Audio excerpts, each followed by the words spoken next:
अब बच्चों आ जाते हैं हम क्वेश्चन नंबर 2। देखो कह रहा है 3s 3d 5p 4f, ठीक है। इन सब में हमको n और l की वैल्यू बतानी है, ठीक है। तो देखो n की वैल्यू क्या होती है, जो ये आगे आगे होता है ना, जो ये है, जो ये आपको डिजिट दिया गया है, ये वैल्यू होती है n की, ठीक है। और ये हमको क्या बताता है, ये हमको सेल के बारे में बता रहा है। देखो ये न्यूक्लियस हो गया एटम का, ठीक है। न्यूक्लियस के बाहर में जैसे ये फर्स्ट सेल हो गया, ये सेकेंड सेल हो गया, न्यूक्लियस के बाहर में ये थर्ड सेल हो गया, ये फोर्थ सेल हो गया, ये फिफ्थ सेल हो गया। ये जो सेल की संख्या है ना, ये हमको आगे वाला ये नंबर बताता है, ठीक है।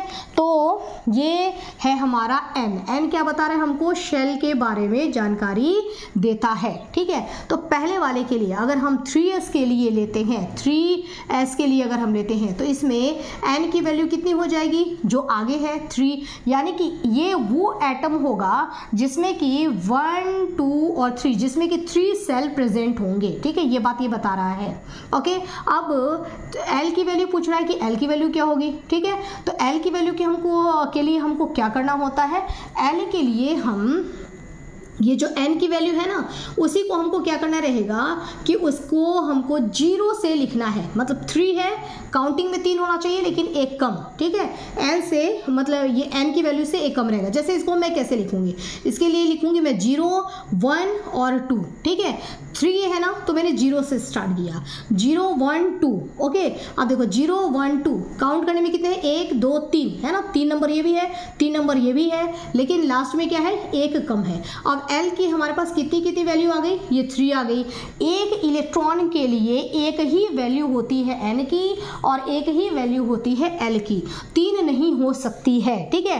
तो आपको इन तीनों में से सेलेक्ट करना पड़ेगा कि आपका वाला जो इलेक्ट्रॉन है उसके लिए कौन सी वैल्यू होगी, ठीक है। तो आप यहाँ पर लिखिए, इसके नीचे लिख दीजिए S, इसके नीचे लिखिए P, इसके नीचे लिखिए D, ठीक है। अब आप देखो कि ये 3 के बाद यहाँ पर क्या दिया हुआ है, ये दिया है S लिखा हुआ है ना, S, और S के ऊपर वैल्यू कौन सी दिया गया है, 0। मतलब आपका ये वाला आंसर नहीं होगा, ये वाला आंसर नहीं होगा। आपने सेलेक्ट कर लिया कि L इज इक्वल टू क्या होगा, 0, ठीक है। तो अब आपके पास दो आंसर आ गए ना, एक तो N की वैल्यू आ गई 3 और L की वैल्यू क्या आ गई, 0, ठीक है। तो N की वैल्यू 3, L की वैल्यू 0। ये आपको क्या 0 ने क्या बताया, L की वैल्यू आपको क्या बताती है, तो L बताती है सब सेल के बारे में। क्या बताती है, सब सेल के बारे में, कि हमारा इलेक्ट्रॉन कौन से सब सेल में है। सब सेल का मतलब कि S में है, P में है, D में है या F में है, कौन से सब सेल में है। और 0 वैल्यू अगर है, ठीक है, तो इसका मतलब है कि हमारा इलेक्ट्रॉन S में है। 0 अगर है तो इसका मतलब कि हमारा इलेक्ट्रॉन S में है, क्योंकि देखो L की आप 4 वैल्यू ले लो, है ना। L इज इक्वल टू हमने ले लिया 0, हमने ले लिया 1 2 और 3, ठीक है। अब हमने इसके नीचे लिखा S, इसके नीचे लिखा P, इसके नीचे लिखा D और ये F, ठीक है। अगर L की वैल्यू 0 आती है मतलब कि हमारा इलेक्ट्रॉन S में है। अगर L की वैल्यू 1 आती है मतलब हमारा इलेक्ट्रॉन P में है। अगर L की वैल्यू 2 आती है तो हमारा इलेक्ट्रॉन D में है, 3 आता है तो हमारा इलेक्ट्रॉन F में है, ठीक है। अभी फिलहाल L की वैल्यू क्या आई है, 0 आई है, मतलब हमारा इलेक्ट्रॉन S में है। और देखो ये 3s, ठीक है। तो ये N हो गया और ये क्या हो गया, ये L की वैल्यू, ये N की वैल्यू हो गई और ये S है, S के लिए 0 आ गया, ये क्या है, L की वैल्यू है, ठीक है। तो समझ आ गया आपको। अब हमको करना है 3D का, ठीक है। तो अब मैं इसको हटा रही हूँ, अब हम करेंगे 3D, ठीक है। देखिए 3D के लिए हम निकालेंगे N और L की वैल्यू, ओके। अब देखो अभी मैंने आपको समझाया। अब देखो 3D, तो 3 और D, इसमें ये वैल्यू किसकी होती है बच्चों, ये हो गया N की, और ये किसकी है, ये है L, है ना। तो आगे जो नंबर है वो क्या बताता है, वो बताता है शेल। ये क्या बताता है हमको, ये हमको बताता है शेल, अभी भी मैंने आपको बताया। और ये क्या बताएगा आपको, ये बताएगा आपको सब शेल के बारे में, ठीक है। अब 3D है ना, तो अब मैं यहाँ पर एक बार लिख करके छोड़ देती हूँ। देखो L की वैल्यू हमने कितना ले लिया, हमने 4 ले लिया, 0 1 2 3, ठीक है। अगर वैल्यू 0 है तो इसका मतलब ये एस सब सेल की बात कर रहा है, 1 है तो पी की बात कर रहा है, डी की बात कर रहा है और एफ की बात कर रहा है, ठीक है। ये आपको पेयर याद रखना है कि एल की वैल्यू अगर 0 रहती है तो किस सब सेल की बात हो रही है, ठीक है। ये आपको पेयर याद रखना है, ठीक है।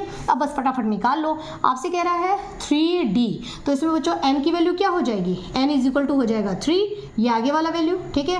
n इज इक्वल टू 3 और l इज इक्वल टू क्या हो जाएगा, तो देखो यहाँ पर क्या दिया गया है d के लिए l की वैल्यू क्या है 2, तो यहाँ पर हो जाएगा 2, ठीक है। ये हो गया हमारा 3D के लिए, ओके डन।